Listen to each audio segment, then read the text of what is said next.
अगर आप अपने दुश्मन को कमजोर मानकर उस पर दया दिखाकर उसे छोड़ देते हैं तो आने वाले समय में आपका वही दुश्मन और भी ज्यादा जहरीला हो जाएगा। ऐसा ही आजकल कुछ इजराइल के साथ हो रहा है। दरअसल पिछले दिनों फिलिस्तीन की तरफ से हमास ने इजराइल पर रॉकेटों की बरसात कर दी थी, जिसके बाद इजराइल ने भी हमास को मुंहतोड़ जवाब दिया। इन दोनों पक्षों के बीच तकरीबन 11 दिन तक भयंकर जंग चली। हालांकि हमास आम नागरिकों के बीच में बैठकर युद्ध लड़ता है, इसीलिए जब भी इजराइल की तरफ से कोई एक्शन लिया जाता है तो उसमें वहां के सिविलियंस मारे जाते हैं। इसीलिए इजराइल पर अन्य देशों का काफी ज्यादा प्रेशर बनने लगता है। पिछली बार जब विवाद चल रहा था तो इजराइल ने साफ साफ बोला था कि इस बार हम हमास को पूरी तरह से नष्ट करके रहेंगे, लेकिन सिविलियन कैजुअलिटीज के चलते इजराइल ने फिलिस्तीन के प्रति अपना दया भाव दिखाकर हमास और गाजा पट्टी पर हमला करना बंद कर दिया। हालांकि इन सबके बावजूद हमास सुधरने का नाम नहीं ले रहा है।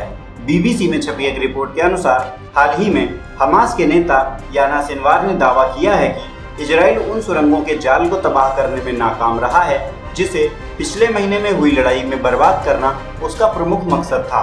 इसके आगे उन्होंने कहा कि अगर इजराइल के साथ दोबारा संघर्ष शुरू होता है तो इजराइल का नक्शा पूरी तरह से बदल जाएगा। उन्होंने यह भी कहा कि हमास ने इस बार इजराइल के खिलाफ अपनी आधी ताकत का ही इस्तेमाल किया था और पिछले दिनों हुआ युद्ध हमास के लिए उसकी क्षमताओं का अभ्यास था और इजराइल को दिखाना था कि एक छोटे स्तर का युद्ध कैसे होता है। खैर, इजराइल में अभी प्रधानमंत्री पद को लेकर राजनीतिक उठापटक चल रही है, लेकिन इसका मतलब यह बिल्कुल नहीं है कि इजराइल हमास की तरफ से मिलने वाली इन धमकियों से डरने वाला है। और इसमें कोई शक भी नहीं है कि यदि एक बार फिर से इन दोनों देशों के बीच में जंग छिड़ी तो हमास का नामो निशान मिट सकता है। लेकिन इस बारे में आपको क्या लगता है? आप अपनी राय हमें कमेंट बॉक्स में जरूर बताएं।